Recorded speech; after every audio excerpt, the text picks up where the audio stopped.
was synthesized. And they were, I won't name them, but I was actually sitting in a restaurant on a Saturday morning, just kind of,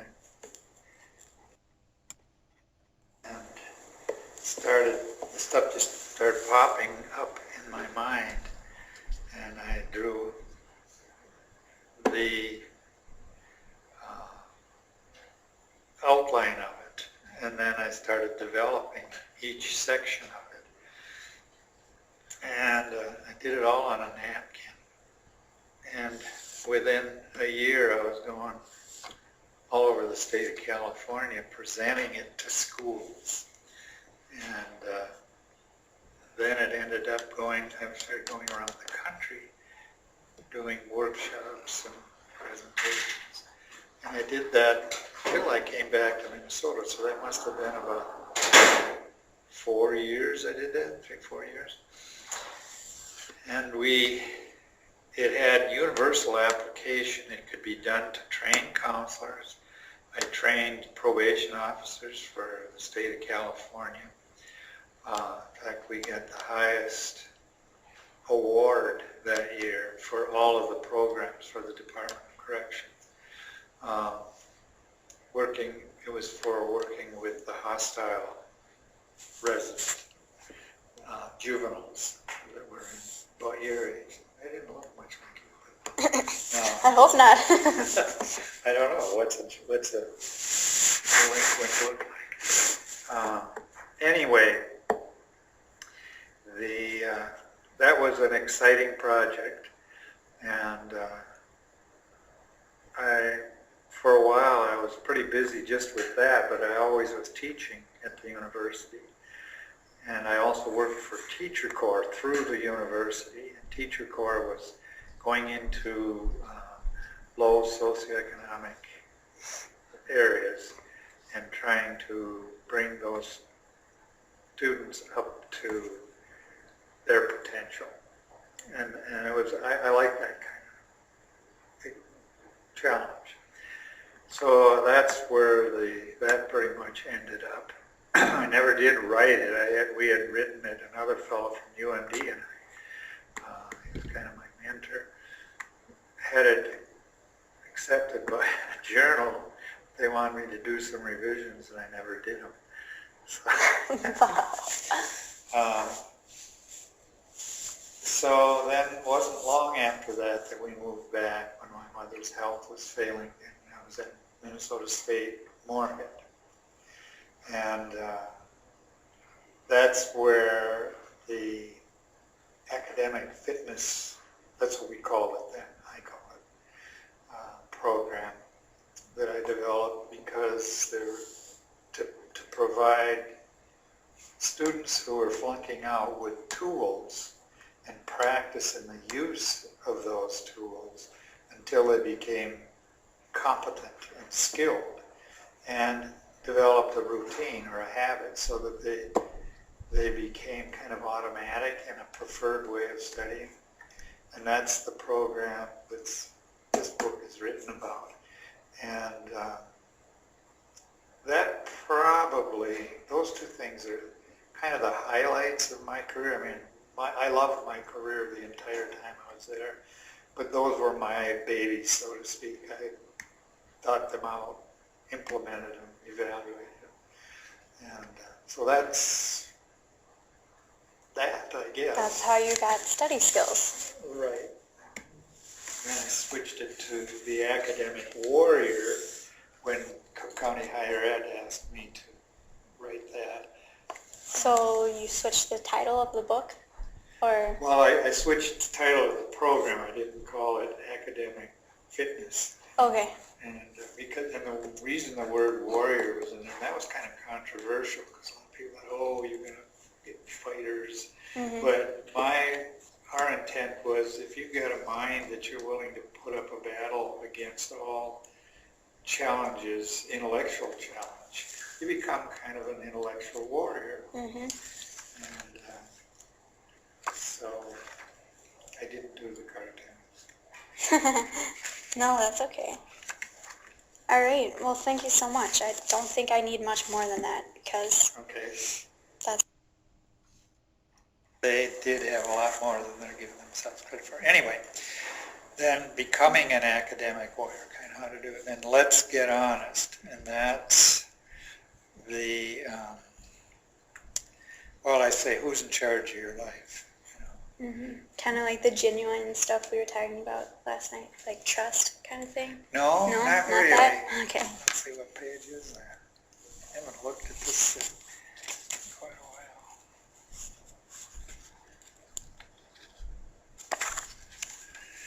Who's in charge of your life? Do you run the show, or does the show run you? As you have just read, distractions like sudden urges to get a cup of coffee, take a nap, blah, blah, blah, and taking charge. So is this kind of like the introduction part of it? Yeah. This actually, right here is the Okay. introduction. But, and don't blame it. That's that model I was telling you about. It's the key ideas, but not steps to become a counselor or to become a whatever, but to get some idea of how we place. Something goes wrong, we're very likely to blame somebody out there, okay, or something. Me, for my reason for being late is because that person called me. But it's true. That's not an excuse. That's a reason. Okay. But we try to make a difference between what's an excuse and what's a good reason. If you can't run track because you have a broken leg, that's probably a pretty good reason. Right. But if you feel like coming to practice today because, I don't know, you had a runny nose or something, you know. All right, then, let's see,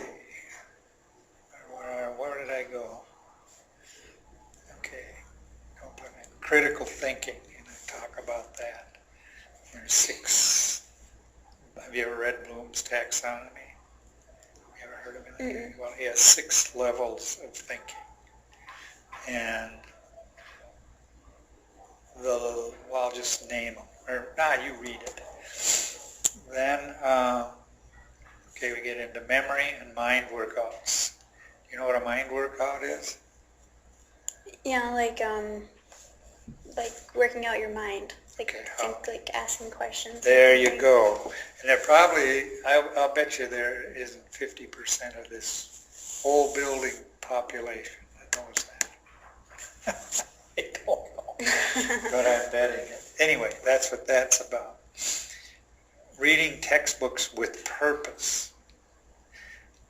We always read, and you know what the 3 purposes were, kind of the major ones, okay, and you thought them up, okay, by yourself, which is the best way if it's possible, in my opinion. Note-taking for lectures, study, review, and workout cycle. Boy, the college students like that. They like this one. These 1, 2, 3 were really great.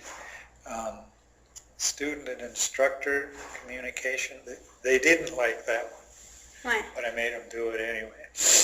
Well, okay, what I asked them to do, and you'll see in there, is about 2 to 3 weeks, as soon as you get into a class and you feel you're not real certain about expectations that the professor has, or you don't understand something, go see them. Professors are, part of their responsibility is to establish office hours where they put their schedule right on the wall outside their door or on their door.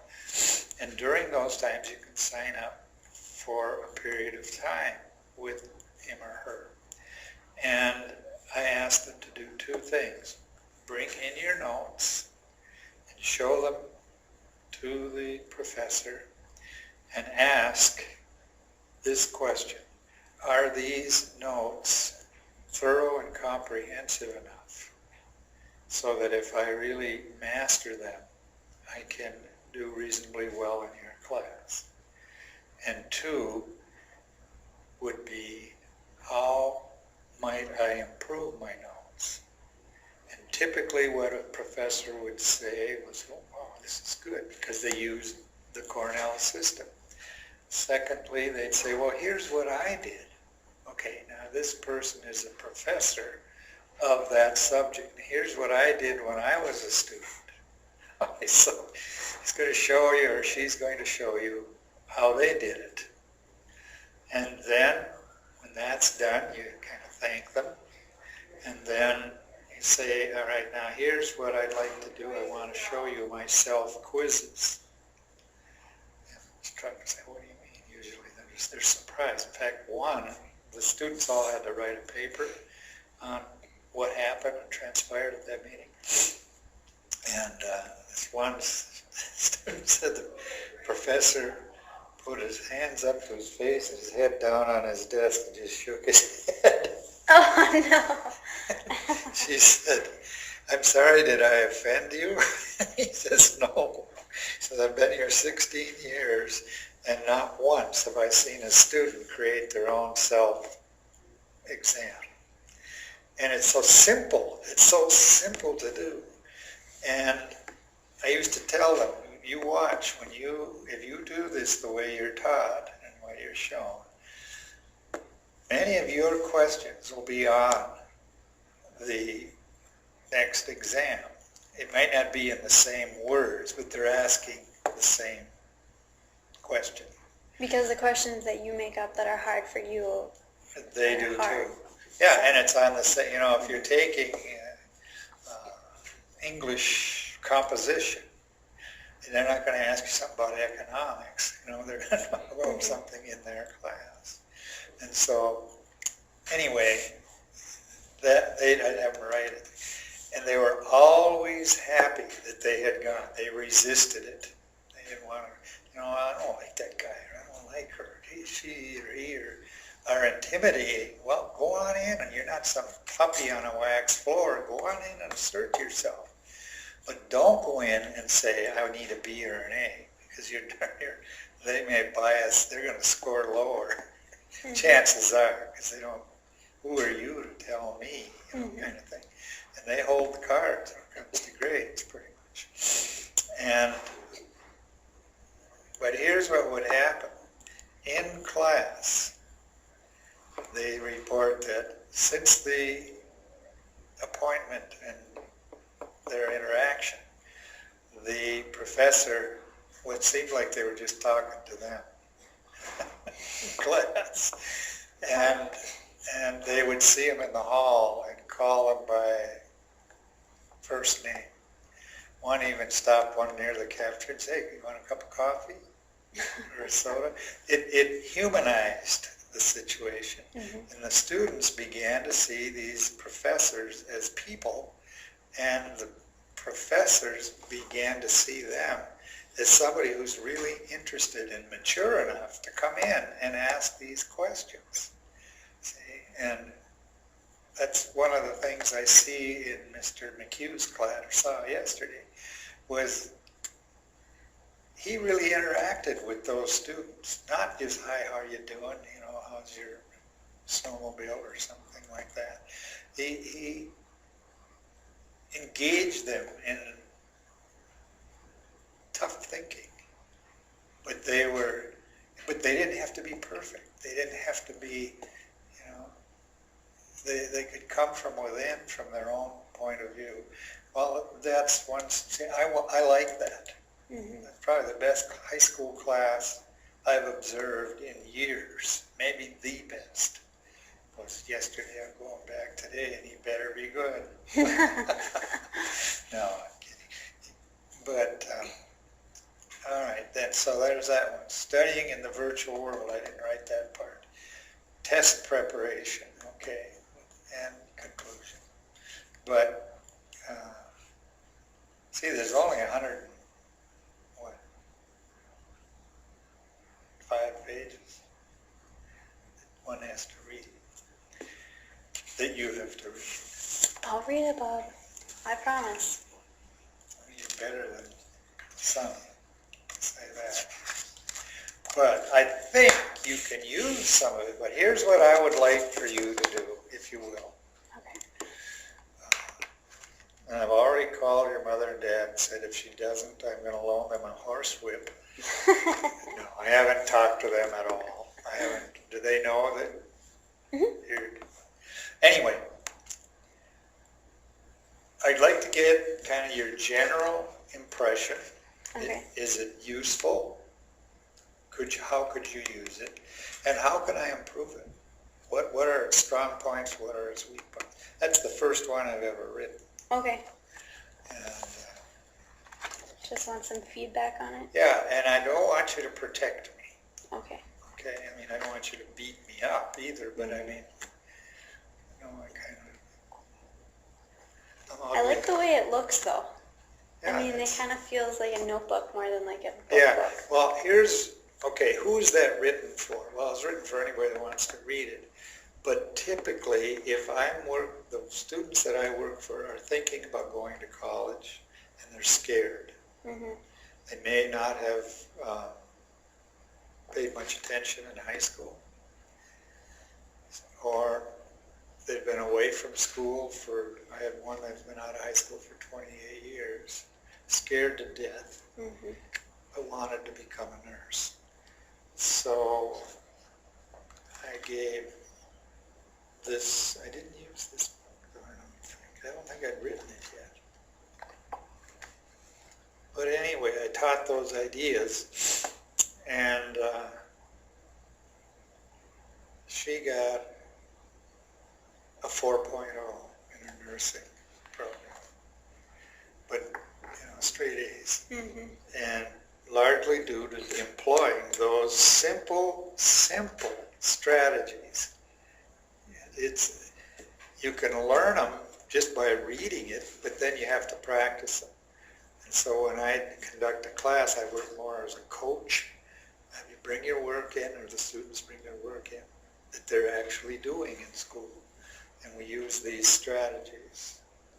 But they don't have to use them if they don't work any better or as well as what they're already doing. See, you're a good student, so it may not be of any benefit to you. I think it would, though. Yes. I mean, I'm not, because you get more efficient.